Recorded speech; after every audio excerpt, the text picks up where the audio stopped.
Bab 1161. Kamu kelihatan senang. Kamu lagi SMS siapa? Tanya Lukas sambil memegang cangkir kopi setelah melirik Jason. Mereka berdua sedang berada di kantornya. Bukan siapa-siapa. Maksudku, itu salah satu karyawanku. Dia punya beberapa pertanyaan tentang pekerjaan, kata Jason sebelum buru-buru menyimpan ponselnya. Lukas meliriknya lagi. Aku heran kamu masih sempat mampir ke kantorku padahal kamu jelas-jelas sibuk dengan pekerjaanmu. Jason mengambil kopinya dan menyesapnya sebelum menjawab, bukannya aku bilang ini pekerjaan yang merepotkan, tapi memang membosankan. Aku sangat kesal, jadi aku kesini untuk nongkrong bareng kamu. Lukas tidak punya kemewahan untuk bergaul dengan Jason karena dia harus pergi ke suatu rapat.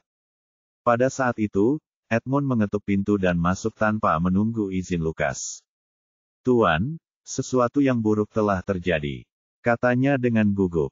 Lukas menatapnya. Apa? Edmund melirik Jason. Ia tahu Jason sahabat Lukas, jadi ia tak repot-repot menyembunyikan kabar itu darinya. Rupanya, Nona Corin telah hilang. Mata Lukas langsung meredup. Apa? Bagaimana mungkin? Ada lebih banyak pengawal dari biasanya di luar rumah keluarga Holden selama 2 hari terakhir, dan kami berasumsi itu karena Tuan Jeremy ingin menjaga Corin tetap aman. Pagi ini, Nona Corin pergi ke Central Park bersama Nona Pamela, tetapi entah bagaimana dia menghilang. Keluarga Holden telah. Seluruh staf rumah mereka mencarinya sekarang. Lukas membanting cangkir kopinya dengan marah. Grr. Corin seharusnya tidak menikahi wanita tak berguna yang bahkan tidak bisa menjaga keselamatan istrinya sendiri. Edmund, bawa beberapa orang bersamamu untuk mencarinya juga. Bawa dia kepadaku setelah kau menemukannya. Jangan pernah membawanya kembali ke Holden. Ya, Tuan Lukas. Ekspresi Lukas tetap khawatir setelah Edmund meninggalkan ruangan. Sementara itu, Jason tampak santai seperti sedang menonton film. Ia telah berjanji kepada Corin bahwa ia tidak akan memberitahu Lukas apapun. Santai saja, Lukas. Corin baik-baik saja sebelum bertemu Jeremy, jadi aku yakin dia juga akan baik-baik saja sekarang. Lukas menatapnya tajam. Gampang bagimu untuk bilang begitu karena dia bukan adikmu. Jason mengangkat alisnya dan menyesap kopinya sebelum berkata sambil tersenyum, memang benar.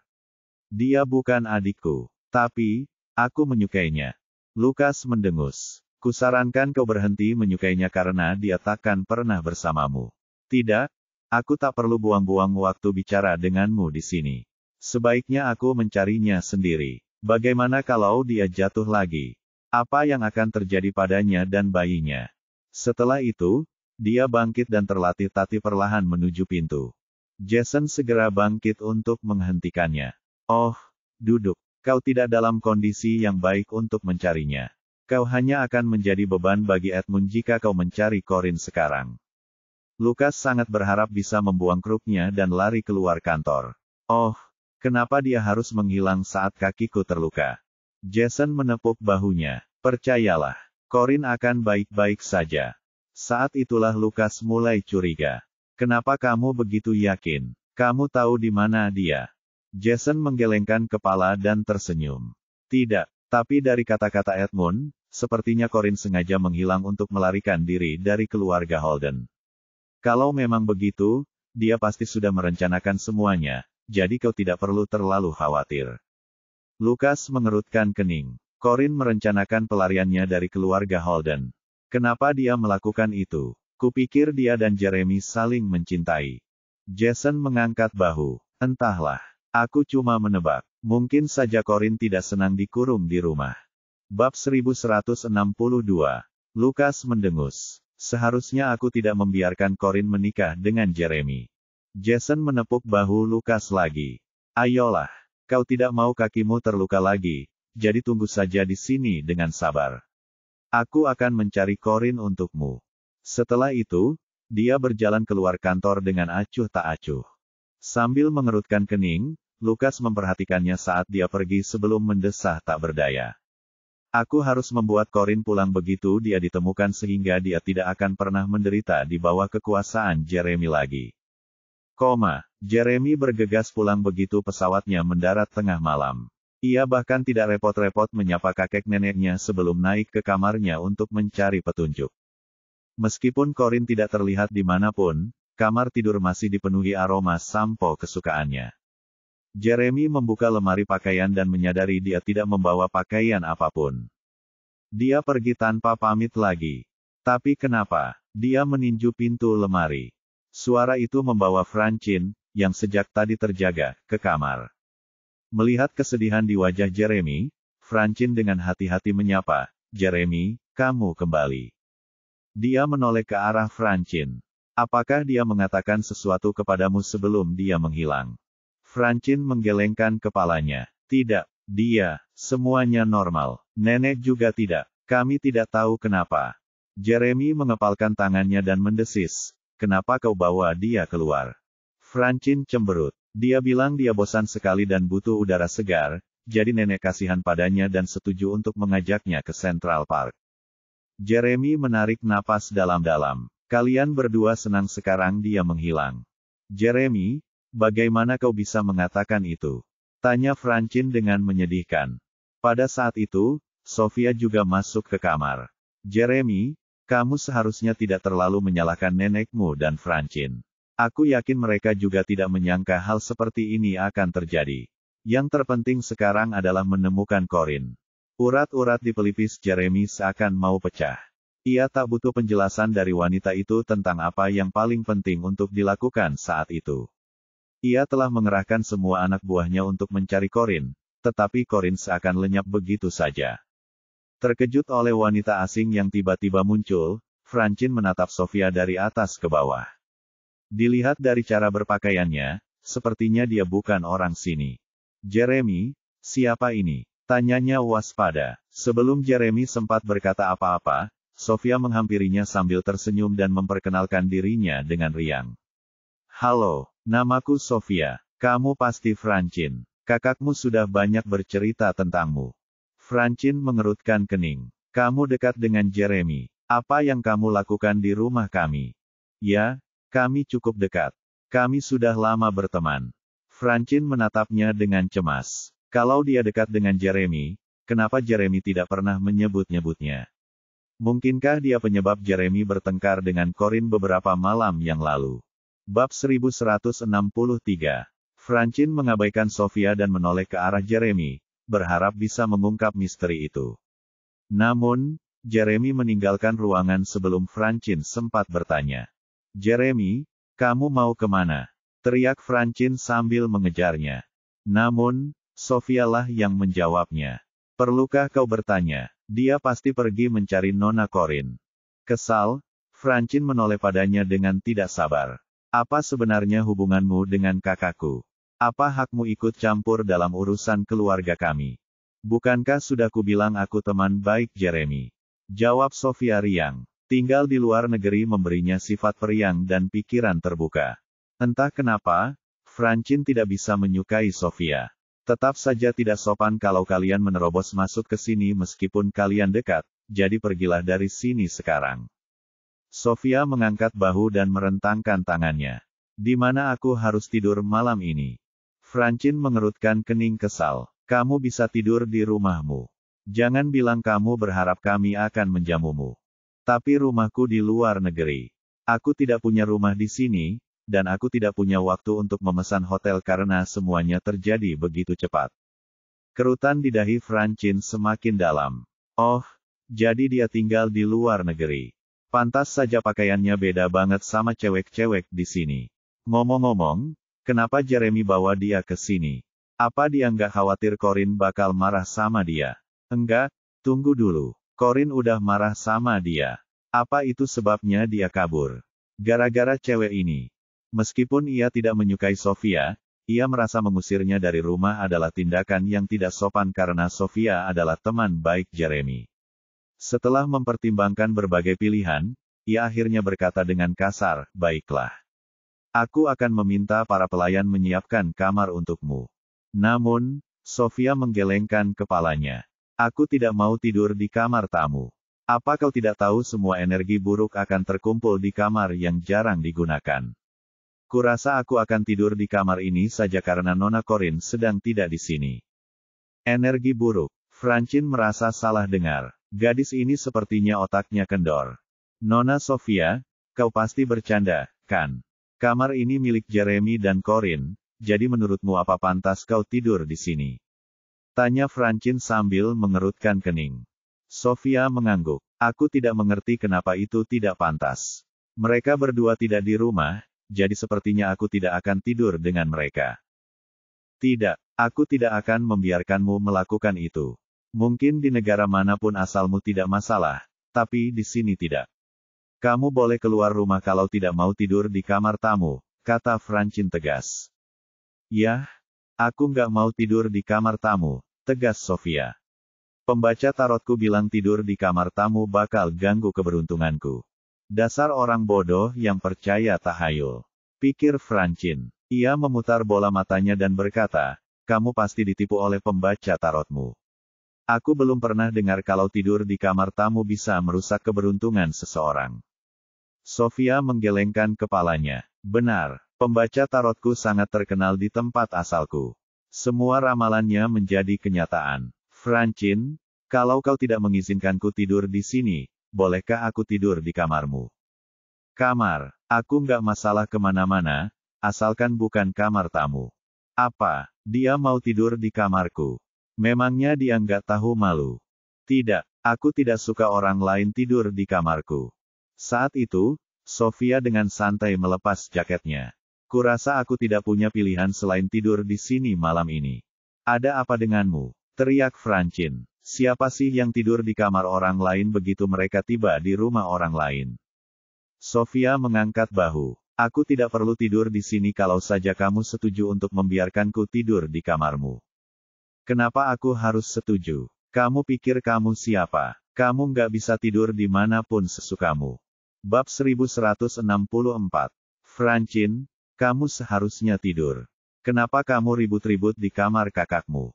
Terdengar suara Pamela yang lelah dari lorong. Ia tak bisa tidur karena khawatir pada Corinne. Jadi ia bangun untuk melihat apa yang terjadi ketika mendengar Francine berteriak. Semenit kemudian, ia mendorong pintu hingga terbuka. Nenek, Jeremy baru saja membawa seorang wanita pulang.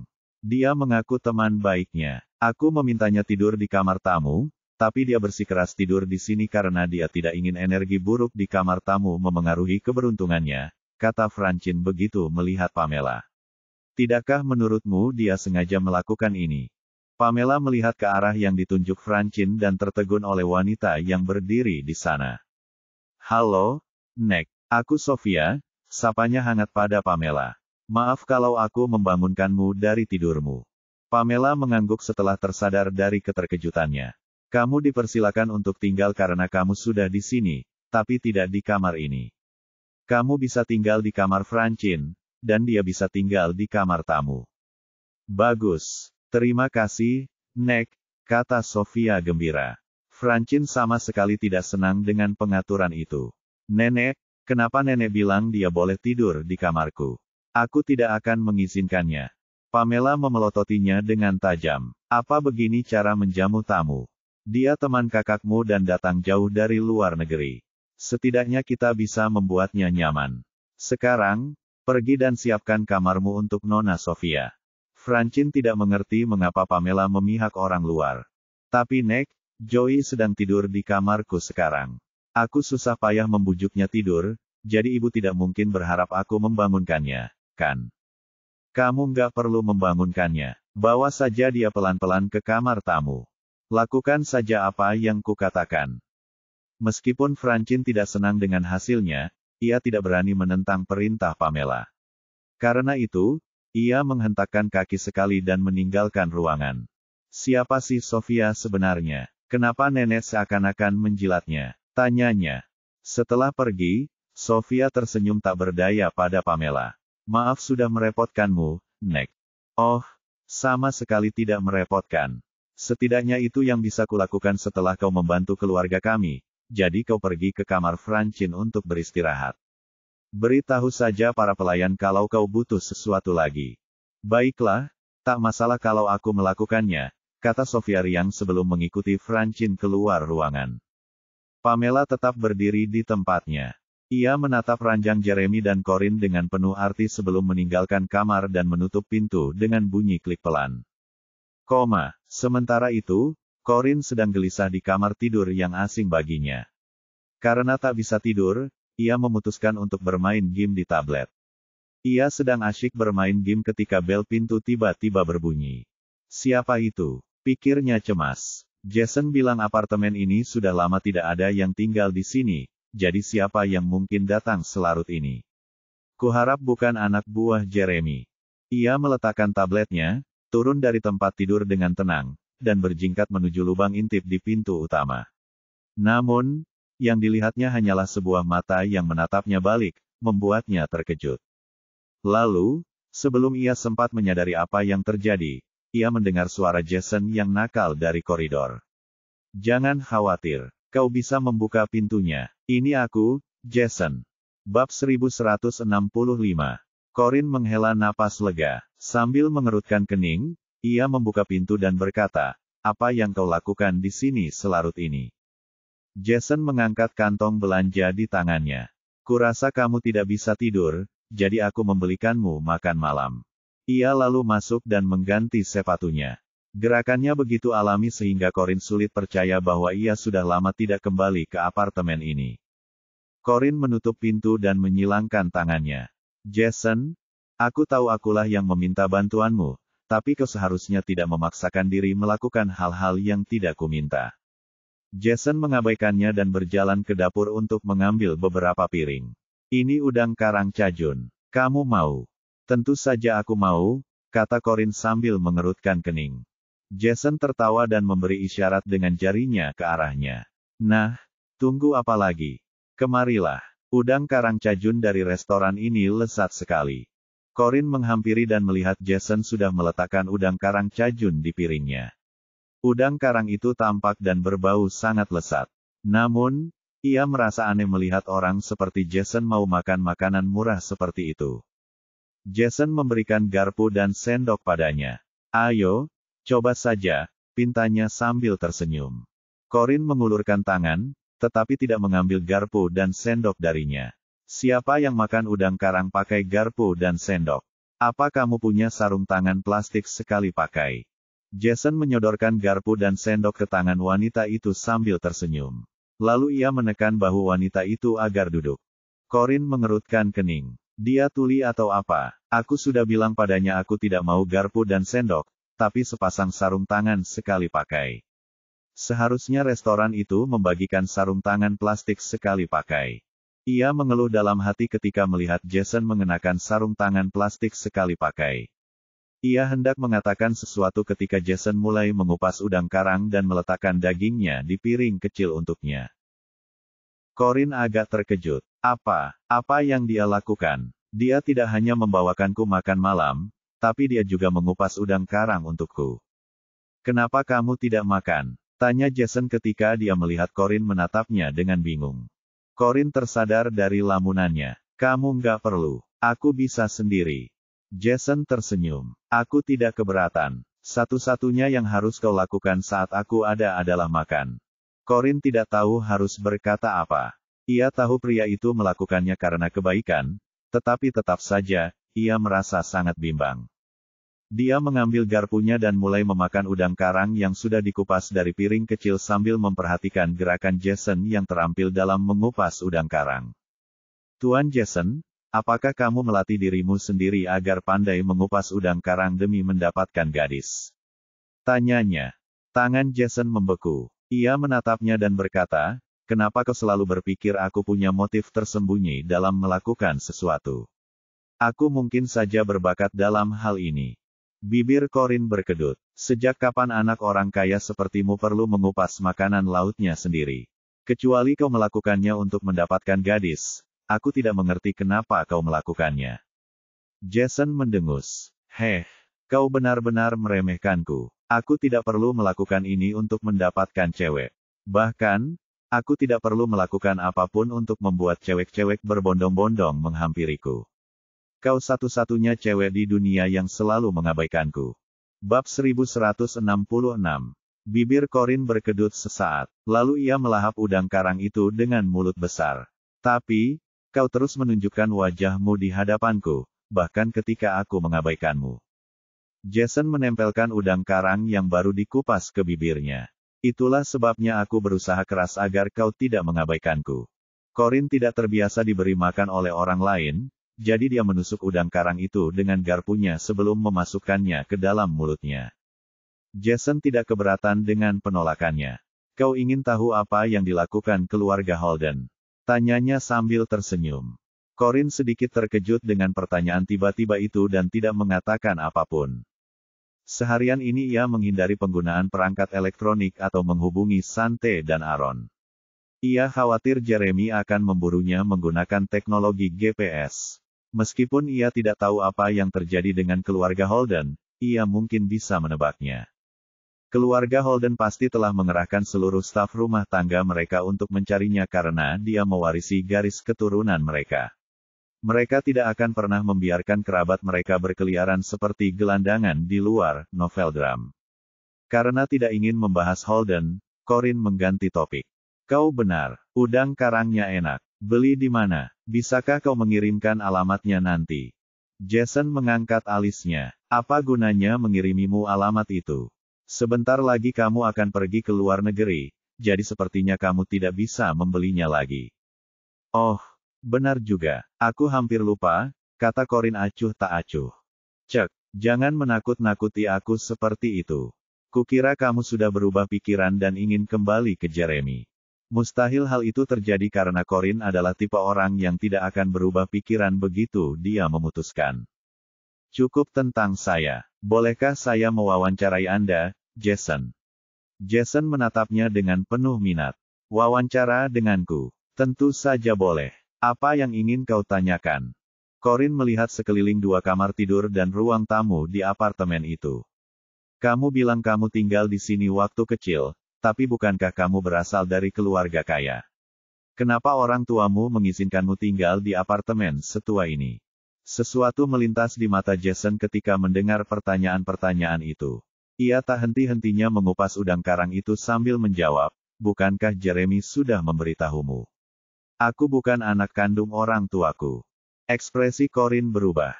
Tidak, dia tidak melakukannya. Berarti kamu anak adopsi.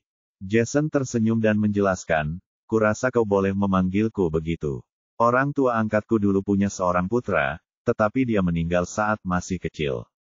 Karena suatu alasan unik, ayah angkatku tidak bisa punya anak lagi, jadi dia memutuskan untuk mengadopsi seorang anak dari kerabatnya untuk menjadi penerusnya. Saya adalah putra dari kerabat jauhnya. Kedua orang tua saya meninggal, dan karena itu, saya dipilih menjadi anak angkatnya. Saat tumbuh dewasa, saya dibesarkan untuk menjadi penerusnya. Rumah inilah tempat kami tinggal sebagai keluarga. Itu memecahkan misterinya, pikir Corin. Ia tak kuasa menahan diri untuk menatap Jason dengan simpati atas penderitaan yang sama yang mereka alami saat masih anak-anak. Meskipun beruntung terpilih menjadi penerus keluarga kaya, ia pasti merasa terjebak di saat yang sama karena tak punya pilihan. Baik ia maupun Corin tumbuh besar di bawah atap orang lain tanpa rasa memiliki. Berapa umurmu saat mereka mengadopsimu? Tanya Corin. Sekitar 7 atau 8 tahun.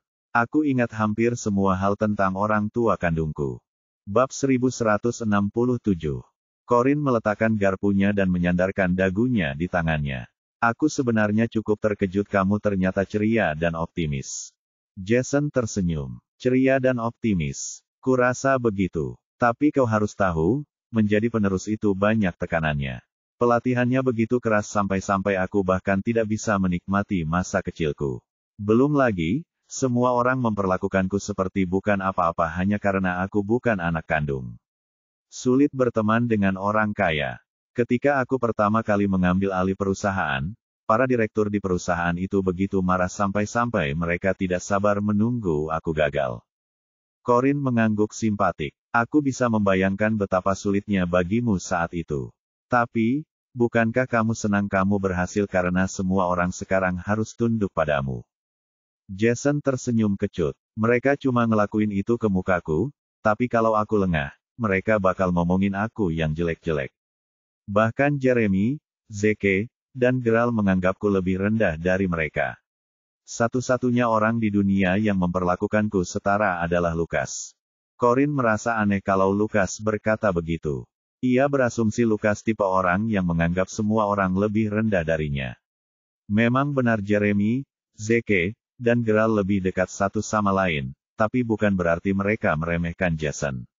Kalau tidak, mereka pasti tidak mau bergaul dengannya. Kamu terlalu banyak berpikir. Jeremy bukan tipe orang yang meremehkan orang lain, kata Corin. Jason menyipitkan matanya. Bahkan sekarang kau masih membelanya. Aku tidak membelanya. Aku hanya memberimu pengamatan yang tidak memihak. Kalau dia memang tipe yang menilai orang dari latar belakangnya, dia tidak akan menikahi orang desa sepertiku. Jason terkekeh dingin. Tapi kau bilang dia mempermainkanmu, kan? Bukankah itu alasanmu menjauh darinya? Corin terdiam. Dia benar. Kenapa aku membela Jeremy? Tahu nggak? Lupakan saja dia. Kamu juga harus makan udang karangnya. Kata Corin dengan nada lebih ramah dari biasanya. Jason tersenyum. Tidak apa-apa. Aku senang mengupasnya untukmu. Corin memutar bola matanya. Aku nggak mungkin menghabiskan semuanya. Lagi pula, makan sendirian itu kesepian. Akan lebih nikmat kalau kamu berbagi denganku. Baiklah. Aku akan memakannya bersamamu. Jason duduk untuk makan bersamanya. Corin mulai mengupas udang karangnya sendiri karena rasanya lebih enak jika dia melakukannya sendiri. Corin, tahukah kamu mengapa aku begitu yakin kamu lebih cocok denganku daripada Jeremy? Tanya Jason tiba-tiba. Corin, yang masih mengupas udang karang, mengangkat alisnya. Dan kukira kau akan diam saja saat makan. Jason tersenyum. Tapi akan membosankan kalau kita tidak bicara. Bukankah ibumu pernah mengajarimu untuk menutup mulut saat makan? Bibir Jason berkedut. Ia tahu Corin berusaha menghindari topik itu, tetapi ia tidak peduli, ia akan mengatakannya meskipun Corin tidak mau mendengar novel dram. Kita lebih cocok karena masa kecil kita sama, yang memberi kita nilai-nilai yang kita miliki sekarang. Di sisi lain, kamu dan Jeremy berasal dari dunia yang berbeda. Kalian berdua seperti mencoba memasukkan balok persegi ke dalam lubang bundar, sementara kita berbagi bahasa yang sama. Corin sedang tidak ingin membicarakan masalah hati dengan Jason. Ribuan orang berbagi masa kecil yang sama, tapi itu tidak berarti mereka cocok. Tuan Jason, sebaiknya kau pulang saja kalau tidak mau makan udang karang itu. Jason tersenyum tak berdaya. Baiklah, aku tidak akan membahas topik ini lagi. Bab 1168. Jeremy berkendara ke rumah Aaron, atau lebih tepatnya, rumah Aaron, Sante, dan Corin. Setelah keluar dari lift, ia terus-menerus membunyikan bel pintu. Ketika tidak ada yang membuka pintu, ia mulai menggedor-gedor pintu dengan marah. Untungnya hanya ada satu unit apartemen di setiap lantai, kalau tidak, pasti ada yang mengeluh tentang kebisingannya. Setelah beberapa saat, pintu akhirnya terbuka karena gedoran Jeremy yang tak henti-hentinya. Aaron, yang masih mengenakan piyama, menggaruk kepalanya dengan mengantuk.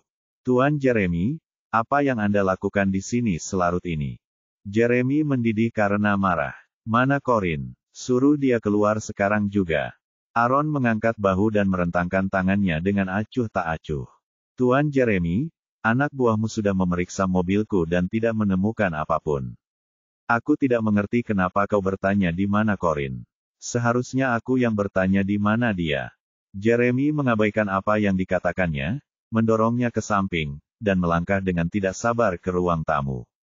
Corin Keru, keluarkan penismu sekarang juga. Aaron mengikutinya masuk sambil mengerutkan kening. Tuan Jeremy, tahukah Anda apa yang Anda lakukan itu namanya, masuk tanpa izin? Saya bisa lapor polisi, katanya dengan nada kesal. Jeremy mengabaikannya lagi. Ia melangkah ke kamar tempat ia melihat Corin mengemasi tasnya terakhir kali dan mengetuk pintu. Karena tidak mendapat jawaban, ia membuka pintu dan masuk. Namun, tidak ada siapa-siapa di dalam, kecuali seekor kucing putih gemuk yang meringkuk malas di tempat tidur. Kucing itu langsung mendesis dan meringis ketika melihat orang asing menerobos masuk. Aaron masuk ke kamar, menggendong kucing itu, dan mulai mengelus bulunya untuk menenangkannya. Cukup, Tuan Jeremy. Dia benar-benar tidak ada di sini. Mata Jeremy yang merah padam mengamati setiap sudut ruangan, dan tak lama kemudian matanya menjadi gelap ketika ia tak melihat tanda-tanda Corin. Di mana kau menyembunyikannya kali ini? Aaron tampak terluka. Sudah kubilang, kami tidak tahu di mana dia. Tuan Jeremy, sepertinya kali ini Corin benar-benar bertekad untuk bersembunyi darimu. Apa kau pikir dia akan datang ke tempat di mana kau bisa menemukannya? Dia bahkan memutuskan kontak dengan kami hanya agar kau tidak bisa melacaknya. Kami mencoba menghubunginya hari ini, tetapi semua panggilan kami langsung masuk ke pesan suara. Jeremy mengepalkan tangannya. Saking marahnya, dadanya serasa mau meledak. Sialan si kecil itu. Sepertinya dia ngotot banget sembunyi dariku. Kenapa dia nggak bisa kayak istri-istri lain? Ia mengerti bahwa wajar jika seorang istri marah dan berpura-pura kabur dari rumah, tetapi mereka akan selalu memilih tempat yang mudah ditemukan oleh suami mereka. Namun, Corin akan melarikan diri ke alam semesta paralel jika ia bisa, hanya untuk menjauh sejauh mungkin darinya.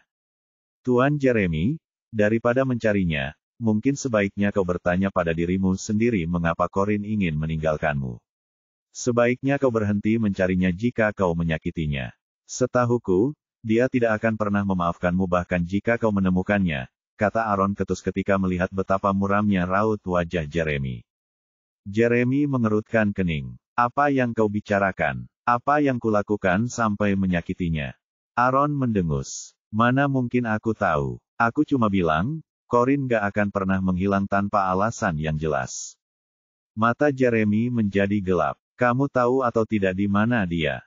Aaron mengangkat tangannya dan berkata, sumpah deh, aku nggak tahu. Aku juga mau tanya, tapi dia pasti matiin ponselnya.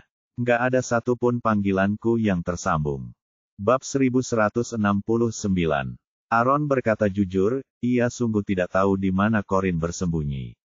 Agar Jeremy tidak menemukannya, Corin melarang mereka menghubunginya melalui telepon yang sedang ia gunakan saat itu. Jeremy tidak mengatakan apa-apa karena ponsel asli Corin masih ada di tangannya. Sebelum pergi ke Molomia, ia memprogram ponselnya agar hanya bisa menerima panggilan darinya dan nomor darurat lainnya. Ia bisa merasakan Corin sedang merencanakan pelariannya, itulah sebabnya ia mengirim lebih banyak pengawal untuk mengawasinya. Ia pikir dengan menjadikannya tahanan rumah, ia akan punya banyak waktu untuk menyelesaikan masalah mereka sekembalinya dari Molomia. Karena itu, wajar saja ia terkejut ketika menerima kabar pelarian Corin. Jeremy tidak bermaksud mempersulit Aaron. Karena itu, setelah melihat sekeliling sekali lagi untuk memastikan Corin tidak ada di sekitar, ia berkata dengan dingin, hubungi aku begitu kau punya kabar tentangnya. Aaron ingin sekali memaki-makinya, tetapi akhirnya memilih untuk bekerja sama agar tidak dicurigai. Tentu, aku pegang janjimu. Jeremy pergi setelah itu. Sante keluar dari kamarnya dan kebetulan melihat Jeremy masuk ke lift. Ia menyipitkan mata curiga dan berkata, dia sepertinya panik sekali. Aaron mendengus. Tentu saja dia panik. Pria mana yang tidak panik kalau wanita yang mengandung bayinya hilang? Sante menggeleng. Bukan, kurasa bukan bayinya yang dia khawatirkan.